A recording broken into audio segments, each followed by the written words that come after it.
Next up, part 4, nutrition. Now, my background, I'm an evidence-based nutritionist. This is one of the most underlooked aspects of performance. When we think of nutritional performance, we often think of like an athlete, okay? Michael Jordan, Cristiano Ronaldo, a boxer, whoever it may be.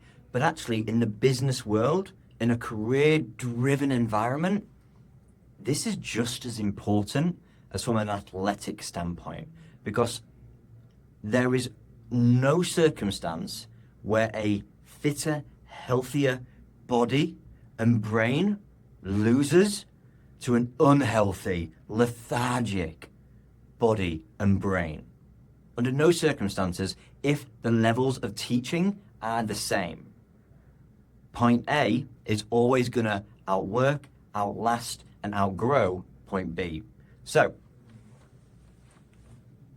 the most important things that we've got here, first of all, to start with, is energy balance. We are going to speed through this. I could spend hours, days, weeks going through nutrition alone. But if you do have questions, pop them in the comments and I will get back to you for any clarity on these points. So energy balance. Energy balance is fundamentally how many calories your body needs to maintain its current body fat, its current body weight approximately. Now, if we want to lose body fat, if you want to, get a little bit more shredded, if you want to get a little bit more defined, you're going to need to drop body fat, not just build muscle, okay? You can't turn fat into muscle, okay? You got to lose body fat and you got to build some muscle. So if you want to do that, we've got to do what's called an energy deficit, okay? So as a prime example here, if energy balance is this, which means your body fat, your body weight stays the same, and let's just say for argument's sake, that equates to 2,000 calories a day, okay? Now, if you want to work out that, there's so many things you can do out there in terms of Google or ChatGPT. Like, do that. I can go through it in another video, but for today, we are rifling through, so stay with me. Let's say, for example, your maintenance calories, 2,000. That would mean if you want to lose body fat, you need to be in an energy deficit, a calorie deficit. Now, for 1 pound of pure body fat, okay, not water weight, not food volume, not whether you've gone to the toilet or not, but 1 pound of pure body fat is 3,500 calories. So if you're in a calorie deficit by 3,500 calories, you will lose 1 pound of body fat. Now, obviously, to achieve that in one day, not quite realistic, because also as well, your energy would tank from the lack of nutrition. But if you were to say lose 1 pound of body fat over a week, that would be spread over 7 days. So 3,500 divided by 7 days equals a 500 calorie deficit. A day equals 1 pound of body fat. If you wanted to lose 2 pounds of body fat, well, then that would be double, a 7,000 calorie deficit over the week, which would therefore be 1,000 calorie deficit a day. Okay, not 10,000, that would be a big deficit.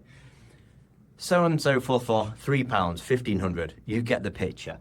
So that's how you lose body fat. How you gain body fat is if you're in the opposite.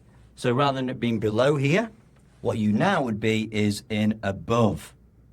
So rather than being in a deficit where your body doesn't have enough calories to fuel it at its current weight, your body now has too many of them, a surplus of them. So your body goes, well, I don't need all these calories. I'll just store them over here. And that storage is body fat, okay? Now, here's the most important part. Fat loss, fat gain doesn't care about where your calories come from.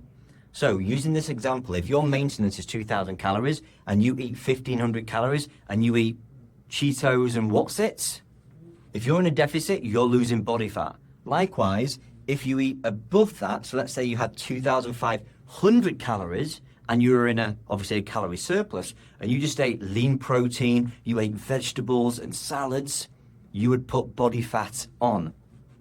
And this is what's important, okay?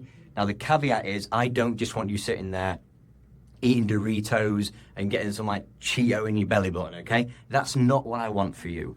But the point is, these foods don't inherently cause fat gain. I've worked with so many professionals in the past and they have an incredibly nutritious diet, but they don't lose body fat and they stay overweight. Why? Because they're eating too much good nutrition. Because even if you eat too much good nutrition, you're still going to put body fat on if it puts you in a calorie surplus. So remember, fat loss, fat gain is purely down to calories in versus calories out. And this is really important because actually, if you are a professional and you've got social events and you need to go out and entertain for dinners or whatever it might be, the beautiful thing that you can take note of with this, for you to lose body fat, nothing has to be off the menu. You can have the pizza. You can have the cocktails with your colleagues. The key thing is we just factor it in. Because then if you're still in your deficit, you're still losing body fat. Now, it might not be nutritionally optimal. However, nutritional flexibility is the most important thing that we want to move forward. And you can look forward to a video of that in the future because it's a very important topic to be able to especially improve your emotional response around occasions and food. Now, we've worked out energy balance. Next up, we're going into protein. Protein, of all the macronutrients, you would consider as the most important, okay? Caveat, protein isn't just for getting muscles, it's not just for getting stronger. The majority of protein that you will consume is just for your general health and well-being. It's great for your immune system. It's great for your gut health. It's great for your skin, your hair, your nails. It's also good for recovery, okay? Just from a long day, a working day. And so even just those benefits, imagine that your gut health, your immune system is at the best it possibly can be. Is that going to improve your output every day? Yes or no? Yeah, right? Besides that though, protein has what's called a higher thermic effect, which means it takes more energy to digest that protein. Basically, you're burning calories digesting that protein more than other macronutrients.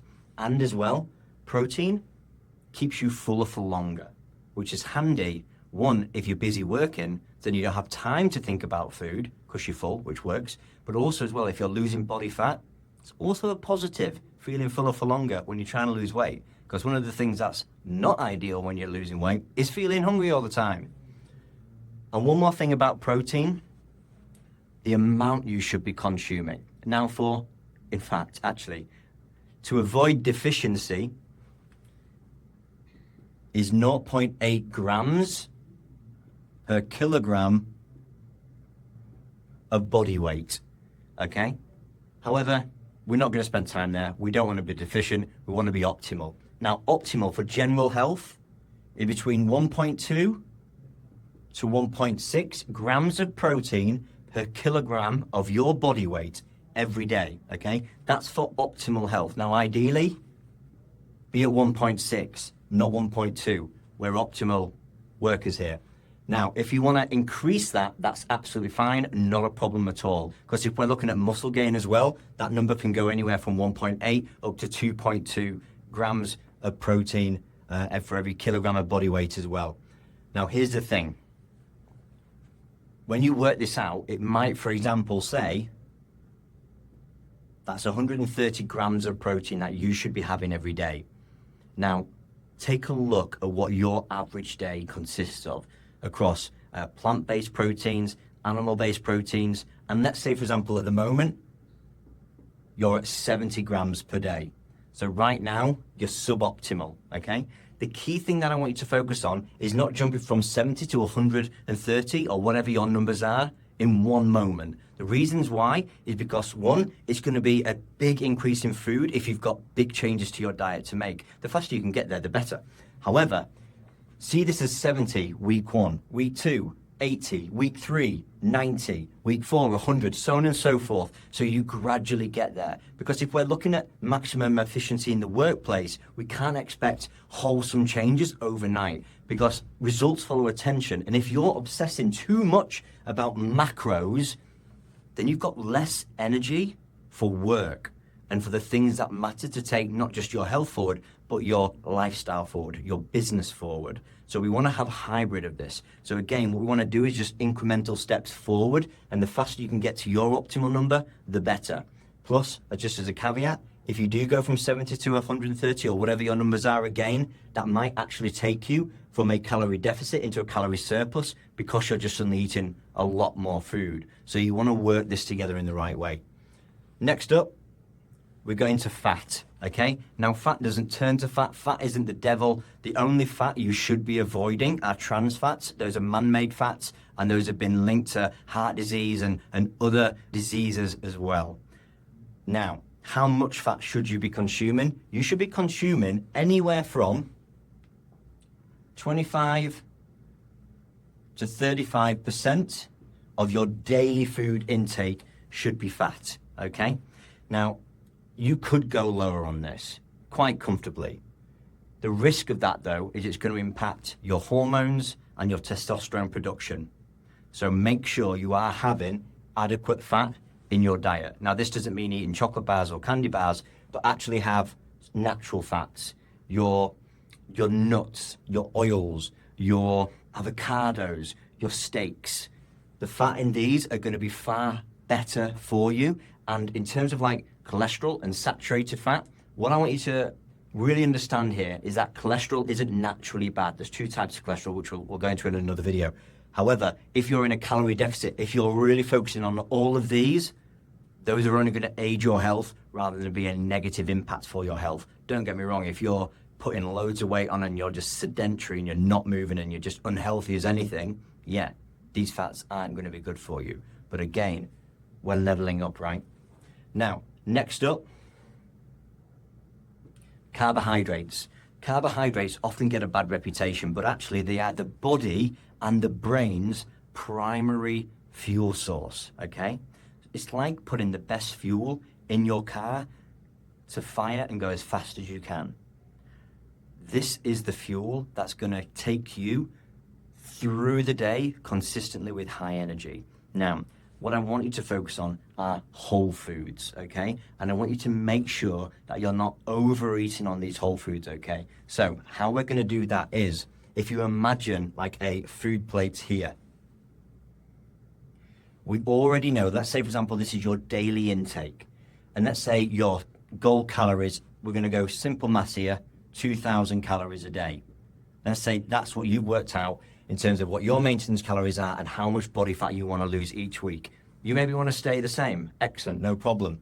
The first and foremost thing, work out exactly how much protein that looks like. We should now have a protein number. Now, the way to look at that in terms of how many calories it is, there are 4 calories in every gram of protein. So whatever number of protein your ideal is, multiply that by 4 and put that in here.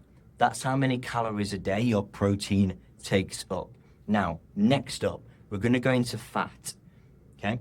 So whatever this number here was, let's say, again, argument's sake, 2,000 calories, I want to take your number and get a quarter of it for 25%, or whatever you decide, 30%. But for ease of maths, let's just do 25%. So by default, that would be 2,000, 25%, then equates to your fat. Now, we need to convert fat, your grams of fat, into how many calories it is. Multiply that number, grams of fat, by 9, because there are 9 calories in every gram of fat. And this part here, your carbohydrates, that's what's left over. Now that will give you a number. That's how many calories you've got to spare for carbohydrates. And there are 4 calories for every gram of carbs, exactly the same as protein. So protein isn't bad for you. By default, neither are carbs. They're the same amount of calories per gram. And that will give you then how many calories to begin with, and then divide that number by 4. That is how many grams of carbs you've got. Now, this is where you can have flexibility. The most important thing is you hit your calorie target. The next important thing is you hit your protein target. But these two here, your fats and your carbs, interchangeable. You might have a higher carb day, you might have a lower fat day, you might have the opposite. Work them to work your lifestyle, because we don't want to be regimented robots here. We want to be nutritionally intelligent. And this is what this looks like. And just very quickly on hydration and caffeine. Your body is mostly made up of water. Make sure you drink it, replenish yourself. I always like to think 2.5 liters to 3 liters a day is absolutely optimal. And what I would do is start the day with hydration. Hydrate before you caffeinate. Most too often, people start the day chugging caffeine. You're getting tension headaches, you're thirsty, and your decision making is skewed simply because you're dehydrated. So one, quite simply, make sure you're hydrated. Two, in terms of caffeine, caffeine isn't necessarily to be avoided. Caffeine is actually a performance supplement, okay? Because it gives you energy, it is energy, which can be utilized in a very healthy way. The thing to remember is caffeine has a half-life of 8 to 10 hours. So if you have a coffee or caffeine at midday, 12 o'clock, 8 o'clock, 10 o'clock, you've still got half of that caffeine have an effect on you. And sleep, which I haven't put on this because that's in a later video, sleep is very, very important for recovery and focus as well. But if you are struggling to sleep, if you can't switch off in the night and you're having caffeine at 3 p.m. to again help yourself with that energy drop, you want to be able to look at this, get your nutrition tied in, pull back your caffeine so it's not as late in the day. I would never recommend having caffeine after midday, and making sure your hydration is there.